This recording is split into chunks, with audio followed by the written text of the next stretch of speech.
आधी दुनिया का बादशाह है उमर। बेशक कितनी दुनिया का? आदि जोर से कितनी? आधी दुनिया का बादशाह है उमर। और जो हैबत का आलम यह है कि बड़े बड़े सलातीन उसके आगे गर्दनें झुका के खड़े रहते हैं। अल्लाह। और इंसाफ का आलम यह है कि शेर बकरी एक जगह खड़ी रहती है और पानी पीते हैं। शेर में जरूरत नहीं है बकरी को घूर के देख सके। और बकरी को यह हिम्मत दे दी है उमर के दौर ने कि वो शेर से डरने का नाम नहीं लेती। उनके बारे में भौंकते हो, तुम्हारे बाप का लगा क्या दीन पे? तुम तो खाली नाम लेकर के रोटियां खा रहे हो। कुर्बानी तो हुजूर के सहाबा ने दी है। इतना बड़ा नाम है, इतना बड़ा नाम। आज ना अगर बुरा ना मानिए, अगर कोई नेता बैठा हो, अगर वो जीत जाए ना, छोटी वाली कौन सी होती है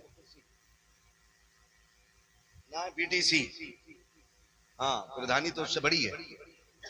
अगर मिंबरिया बन जा तो कपड़ों से बाहर है, कॉलर यूं रहता, यूं भूल जाता सारी चीज। आधी दुनिया का बादशाह उमर।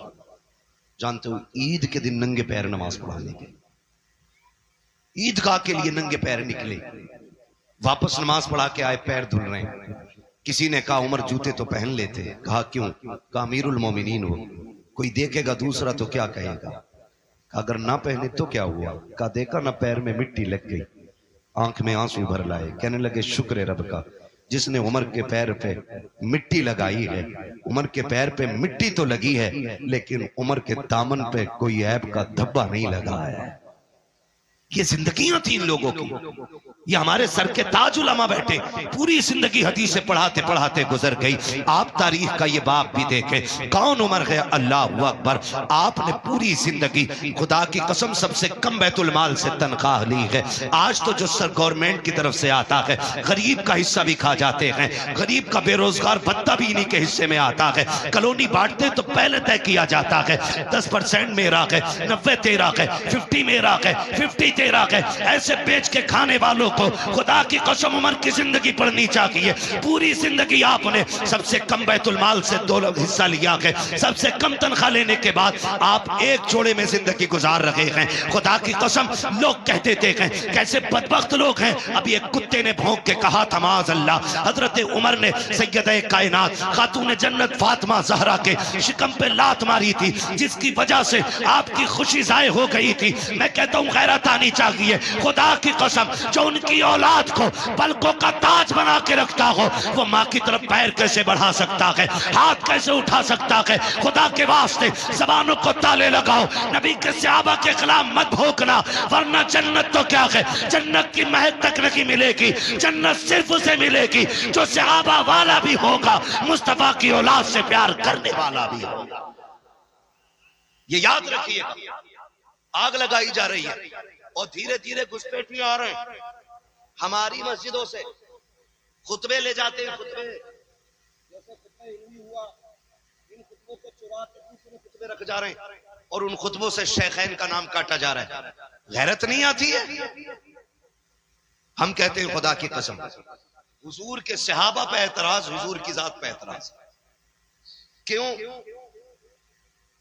हजरत का कोई शागिर्द किसी मस्जिद में जाए और अगर वो चोरी कर ले तो लोग क्या कहेंगे?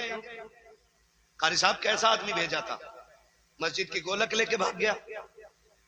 और अगर ऐसा बंदा आए हजरत के शागिर्दों में जो रात को बैठे बैठाए मदीने की हाजिरी कराते, तो आप कहेंगे हजरत कितना नेक भेजा है। जब सजदे में जाते हैं ना तो फिर खुदा की कसम बड़ी बरकतें दिखाई दे दी थी। तो ये क्रेडिट भी इन्हीं की जात को जाएगा। अगर कोई शागिर्द गलती कर दे तो जिम्मेदार भी उस्ताद होता है। मुझे बताओ, अगर आपका शागिर्द, लोग ना अभी जो मुनाजरा चल रहा था उसमें सनद दिखा रहे थे, है ना, सनद दिखा रहे थे। कुरान और हदीस की बातें करने वाले मुंह झांक रहे थे। मैं एक बात कहूं, सीधी सी बात है, मैं तवज्जो है भाई, देख थोड़ा सा, जिसको जहां जगह मिले खड़े रहिए, बोलिएगा ना, डिस्टर्ब करेंगे तो मैं बात नहीं कर पाऊंगा। मेरे राहे तलब को आसमां के पार जाना है। ये ख्याल रखिए, मुझे बहुत आगे तक की सूझ रही है, भी मैं आगे जाऊंगा मगर बीच में डिस्टर्ब करेंगे आप लोग, आपस में खड़े होने का झगड़ा करेंगे, मसला ही खराब हो जाएगा। तो सनदे दिखा रहे थे, डिप्लोमा दिखा रहे थे, है ना। शर्त लगी थी, शर्त ये लगी थी ना, मुस्तनद आलिम मुनाजरा करे, मुस्तनद आलिम। तो मसला क्या था? हिफ्ज की सनद। आलिम किसे कहते हैं और सनद किस चीज की मांगी जा रही, क्या दिखा रहा? तो मेरा कहने का मतलब ये कि हर किसी को ना नाज होता है, किसी को अपने पढ़े पे नाज है, किसी को पढ़ाए पे नाज है, किसी को शागिर्द पे नाज है, किसी को उस्ताद पे नाज है। लोग कहते हैं कि ये मेरा चेला है, कितनी अच्छी बिल्डिंग बनाई है, ये जो मेहराबें बनाई मेरे शागिर्द ने बनाई है, कि ये जो शामियाना लगाया ना मेरे शागिर्द ने लगाया है, ये जो इंतजाम किया ना मेरे शागिर्द ने किया है। जब तुम्हें अपने शागिर्द पे इतना नाज है तो बता मदीने वाले को अपने शागिर्दों पे कितना नाज होगा, है ना। लोग फख्र से कहते हैं कि ये मेरा उस्ताद है, ये मेरा उस्ताद है, ये मेरा उस्ताद है। जब नाम आता है ना उस्ताजों की लिस्ट का, जब बात खुलती है तो कोई कहता मैं आला हज़रत के शागिर्दों में आता हूँ, कोई कहता मैं 3 वास्तों से मुफ्ती आजम के शागिर्दों में आता हूँ, कोई कहता मैं हाफिज मिल्लत के शागिर्दों में हूँ। उस्ताद पे सबको नाज होता है, तो फिर बताओ तो सही हुजूर के शागिर्दों को हुजूर पे कितना नाज होगा, कितना नाज होगा। ये लोग भौंकते हैं हुजूर के सहाबा के खिलाफ। आप तारीख का ये बाप पलट करके देखिए, सिर्फ हम ही अली अली नहीं कर रहे हैं, हुजूर के सहाबा ने अहले बैत का प्यार दिखाया है, सिखाया भी है। पंजतन की क्या अजमत है, ये हुजूर के सहाबा ने सिखाया है। जरा पढ़ के तो देखें तारीख का ये बाप। अल्लाह अकबर, मेरे जहन में एक बात आ रही है, कौन? उमर फारूक आजम। ये वो उमर फारूक आजम है जो मिंबर पे खड़े होकर कहता है या सारियल जबल। तो महीनों की मसाफत की दूरी पे रहने वाले, मसाफत के फासले और उनकी दूरियों पे रहने के बावजूद भी आवाज कानों तक चली जाती है। तू चीखता है तेरा बेटा नहीं सुनता है, तू बोलता है तेरी औलाद नहीं सुनती है। उमर मिंबर से बोलता है, लश्कर के कान तक आवाज जा रही है। तुझे क्या पता उमर कौन है, कैसा सवारा है मेरे नबी ने उमर को, कैसा बनाया था मेरे नबी ने उमर को। सोच तो सकी कौन है उमर। गैरत क्यों नहीं आती है उमर के खिलाफ भौंकते हुए। मेरे नबी ने कहा था जब तुम नेक लोगों की बातें करना तो मेरे उमर की भी बातें कर लिया करना, जब बच्चों के तस्किरे करो तो मेरे उमर के भी तस्किरे करना। अल्लाह अकबर, समझ उमर कौन है। जहां पे खलील ने खड़े होकर के दामन फैला के हबीब को मांगा था, वहीं हबीब ने खड़े होकर के झोली फैला करके उमर को मांगा था, और रब ने उमर नबी की झोली में डाला। ऐसा डाला कि जब झोली में नबी के आया है, खुल के नमाजों का भी ऐलान हुआ था, खुल के रब की तौहीद का भी ऐलान होने लग गया था। नारे तकबीर, नारे रिसालत, नारे हैदरी, नारे गौसियत, मसलके आला हजरत, फैजान आला हजरत, फैजान शहदाए करबला, मुफ्ती हम्माद रजा साहिब क़िबला, उलमाए अहले सुन्नत। सुभान अल्लाह। हजरत उमर की बारगाह में सफीर आया। सफीर, आप तन्हाई में बात कर रहे हैं, दरवाजा बजा, आवाज आई कौन? कहने लगा मैं आपका बेटा हूं, क्या काम है आपसे? जरूरी बात करिए। फरमाने लगे ठहर जाओ, अंदर आने की इजाजत है। ये कैसे खालिस लोग थे कि सगे बेटों को भी मशवरों में शामिल नहीं करते, औलाद को मनसब के ख्वाब ही नहीं दिखाए। जबकि हजरत अब्दुल्ला इब्ने उमर बदरी साहबी है, बहुत बड़ी शख्सियत है, लेकिन हजरत उमर ने कह दिया खड़े रहो, मैं जरूरी बात कर रहा हूं। आप बाहर निकले, फारिग हुए, बाहर आए, बेटे से पूछा आप बताओ। उन्होंने अपनी बात कही, फिर आपने फरमाया कोई और तो नहीं आया था? बेटे ने कहा कि हुसैन इब्ने अली आए थे। किससे? आधी दुनिया के बादशाह से। हुसैन इब्ने अली आए थे। कहा बताया क्यों नहीं? कहा मुझे खड़े देखा, कहने लगे उमर से मिलना है, अमीरुल मोमिनीन से मिलना है। मैंने कहा अंदर है। उन्होंने कहा तुम क्यों खड़े हो? कहा मुझे इजाजत नहीं अंदर जाने की। वो लौट के जाने लगे। मैंने कहा ठहरे, मैं आवाज दूं। कहा नहीं, जरूरी बात होगी, जब बेटे को अंदर जाने की इजाजत नहीं तो मैं क्यों अंदर जाऊं, मैं जोहर में मुलाकात कर लूंगा। इतना सुना दौड़ लगा दी, हुसैन की चौखट पे आए, दस्तक दी, अंदर से मेरे इमाम निकले। कहने लगे शहजादे तशरीफ लाए थे? आया तो था। का हुक्म कर देते, आप परेशान हुए, बताइए।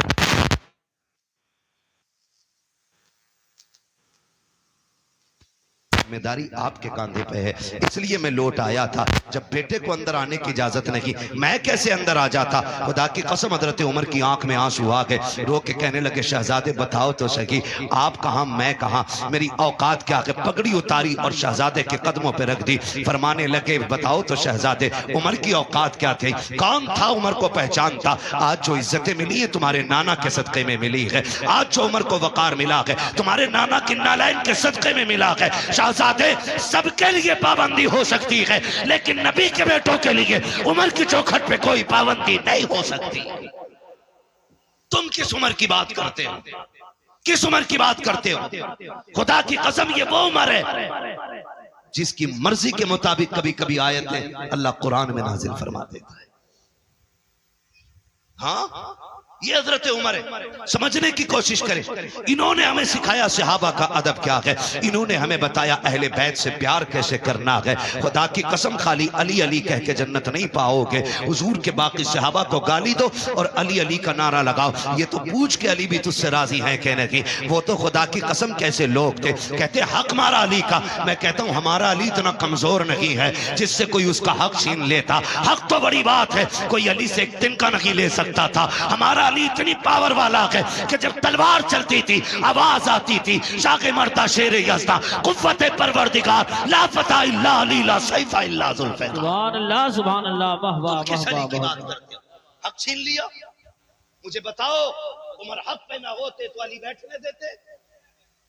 क्या बात। अगर उमर ना हक होते हुए बैठ गए तो क्या ये इल्जाम हजरत अली के सर पे नहीं आता? बोलो कौन सा दीन सुना रहे हो तुम हमें? क्यों गुमराह कर रहे हो कौम को? खुदा की कसम हम बरेली वाले हैं।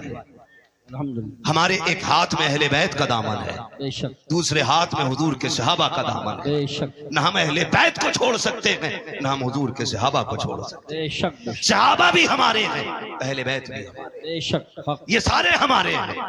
कान खोल के सुन लिया जाए, खुदा की कसम सुने उमर कौन है। आखिरी बात बता दूं, समझ में आएगा उमर कौन है। एक दौर ऐसा भी गुजरा, उम्मुल मोमिनीन, सच्चे बाप की सच्ची बेटी, पारसा बाप की पारसा बेटी, जन्नती बाप की जन्नती बेटी, उम्मुल मोमिनीन हजरत आयशा सिद्दीका रज़ी अल्लाह तआला अन्हा पर इल्जाम लगाया गया। और इल्जाम इतना सख्त था कि बाद सहाबा इकराम भी शशोपंज में थे। खुद मेरे महबूब का आलम यह था कि सरकार दो आलम सल्लल्लाहु तआला अलैहि वसल्लम के चेहरे से मुस्कुराहट खत्म हो गई। खुद उम्मुल मोमिनीन आयशा सिद्दीका फरमाती हैं कि हुजूर मुझसे इतना प्यार करते थे कि एक लम्हे के लिए मुझे नजरों से ओझल नहीं होने देते थे, लेकिन आज जब घर में आए ना तो महबूब ने चेहरा फेर लिया।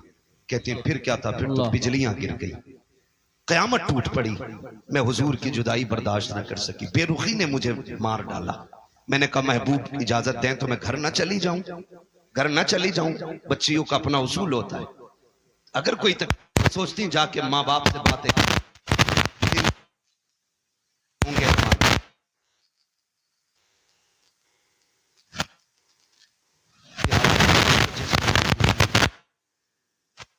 फिर मैं से घर आई, सोचा अब्बा पूछेंगे बेटी क्या हुआ, माँ तसल्ली देगी। कहती लेकिन कुर्बान जाऊं माँ बाप की वफा पे, माँ बाप की वफा पे। जब आज मैं घर में आई ना तो मेरी माँ ने भी मुंह फेर लिया, आज अब्बा ने भी चेहरा फेर लिया।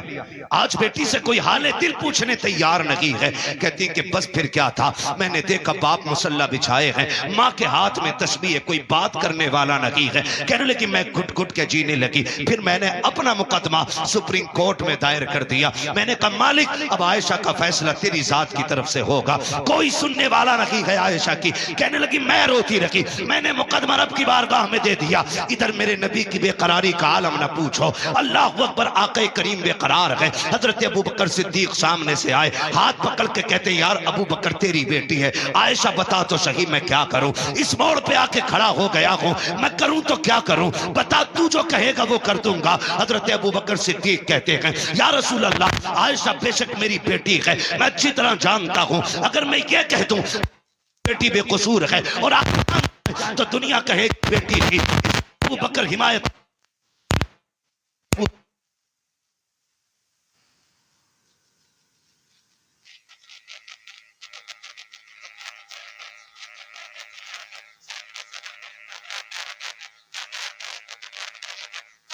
अदा किया पर आयशा आप एक इशारा करें